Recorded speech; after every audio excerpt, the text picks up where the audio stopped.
Hi everyone, my name's Janine. Welcome to my Thursday live. So today I'd like to share about healing addiction. When we say the word addiction, we tend to think about alcohol or maybe drugs, but there's a much wider spectrum of addictions that are socially acceptable these days that people really don't worry about as much. And that's things like gaming and shopping and things like that. There are other addictions: food, sex, gambling, and that kind of thing. So the addiction scope is a lot wider than most people think it is. Usually underlying pretty much all addictions is some kind of trauma or emptiness. It's a void that people are trying to fill with whatever they're doing. And there are other things involved in this as well. It's like areas of our brain just get hooked. They get hooked into the behavior that we're doing. We start to feel stressed if we're not getting our fix and so on. And those energies are certain frequencies and they affect different people in a different way. Not everyone gets addicted to things. If you go into hospital and have an operation, for example, you're given morphine. Well, morphine's actually heroin. And even if you're in hospital for 3 weeks or 4 weeks and you've been on morphine for that whole time, it's highly unlikely that you're going to get addicted to it. And that's because usually people are, going home to a happy home. They've got someone to talk to, someone looking after them. They've got jobs where they're connected to people, and your spirit's being fed. But when we have a massive trauma of any kind, and massive traumas can feel like small things to an adult, but massive traumas to a child. And anything that happens to us before the age of 7 is hardwired into us. I've spoken about this before. So underneath addiction, there's usually some kind of trauma that hasn't been dealt with. And that's why I deal with the trauma as the most important thing in the programs when I work with people that have got addictions. So there are different ways we can get into being addicted to anything. There are some people that are born addicts. And you might say, really? Can we be born addicted? Well, by born addicts, I mean that it's in their ancestral lineage. So the addiction codes are activated in the DNA, and it's clinically and scientifically proven now that intergenerational trauma is passed down through the lineage, through the DNA. So we can even inherit things like PTSD, post-traumatic stress disorder these days. So we can inherit addiction. Then there are some people that maybe went to a party when they were younger and tried an experimental drug of some kind, thinking that they could just walk away from it, but the experience was so cool, felt so good, that they thought, oh, I'll try it again and I'll try it again. And before they know it, they're starting to crave that hit that they got from it. So I call them experimental addicts. The next on my list is someone that's maybe suffered a trauma later in life, maybe the loss of a family member or partner, or even a pet, or a job, or something like that. And they've taken to drinking alcohol, say, as a means of coping with the way they feel. But it doesn't take long for that glass of wine to become 2 glasses, 3 glasses, and then you're thinking, well, I might as well finish the bottle off. And in some cases, I've read about people drinking anything up to 4 to 6 bottles of wine a day, which is just mind-blowing. I mean, that's just wine. But even drinking beer all day and not getting drunk, people don't need to get drunk. anything that you need that is harming you, but you need, you're in the habit, or you've got to go back to it and go back to it. So addiction is labelled a habit that causes you harm. It's a good thing with labels like habits can be changed. If you are a serious addict with drugs and alcohol, there are certain things that need to be done to help you wean off on the physical level. But on the mental and emotional level, we've really got to get into the trauma, into the triggers, into the fears, into the loneliness, into the shame, and all of these other things that anything to do with addiction brings up within the person that's an addict. Addicts don't want people to know they're addicts. They're embarrassed about it. Most of them are. So that's causing emotional and mental stress. Just trying to hide things, trying to keep up with, maybe going to work and things like that. If people are fully functioning alcoholics or drug addicts, and there are a lot of them around. You only need to look at the opioid epidemic in America, for example. It's vast now, that so many people are addicted to these painkillers. And what's really needed is getting into the emotional and mental causes of the disease, causes of the problems, causes of the pain. We get a lot of things like pain in our lower back, waist level, lower back level. That's linked to emotional trauma that's stuck in that part of the body. Pains in the neck and shoulders can be linked if you're working on a computer all the time, but generally shoulder, that area of the body, pains there can be linked to feeling burdened, carrying the weight of the world on your shoulders. So in order to heal the addiction, we need to get into the underlying emotional causes, mental causes, and everything else that's related to the actual doing of the drinking or taking the drugs or so on and so forth. Shopping, filling a hole, gambling, it's the buzz, what's giving people that buzz to keep going back. So everything's got an underlying reason, feeling, trigger, and so on, depending on what addiction people are taking part in. So a lot, I believe, of the treatments out there are pretty focused and theoretical on a particular way of dealing with things. And there's other areas that are being completely ignored.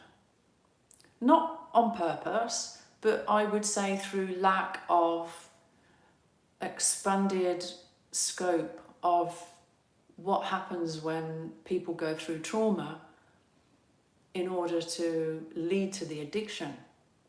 And I'm talking about things that psychologists would call soul splits or alters. These are I call them soul fragments, parts of our body on an energetic level that split away from the whole when we go through a trauma.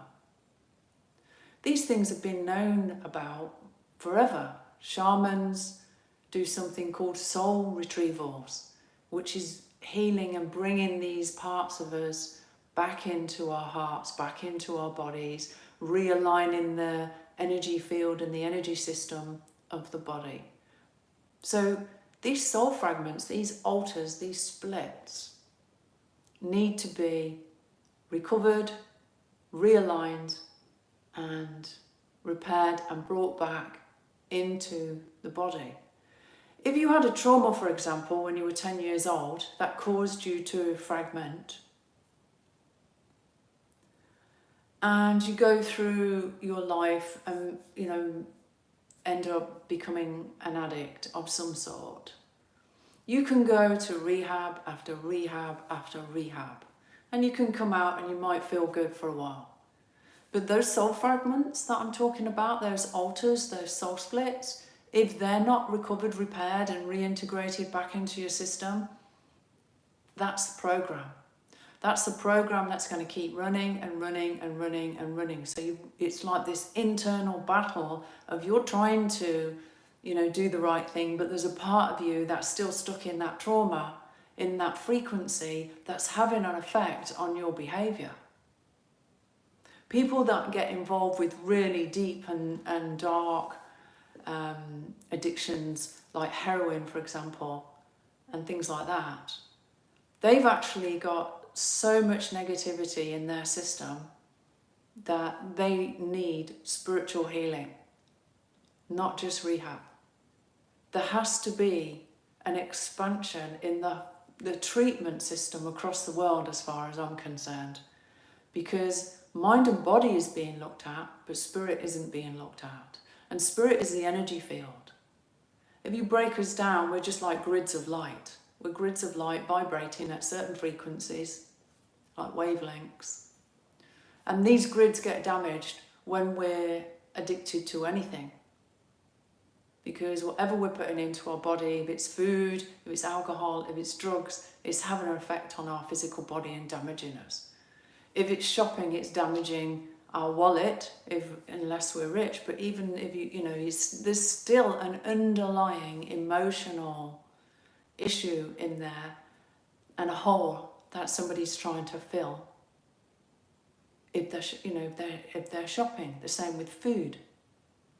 Keep eating and eating and eating because they need that yum yum yum feeling to override the emptiness that's linked to some kind of trauma from the past.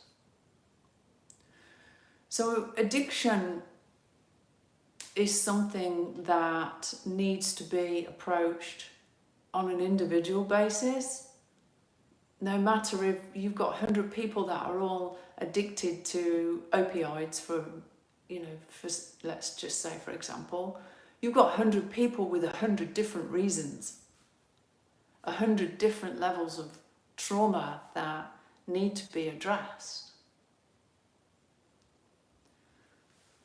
So if you have got an addiction, and it could be something simple like that morning cup of coffee, guys, that you just can't do without.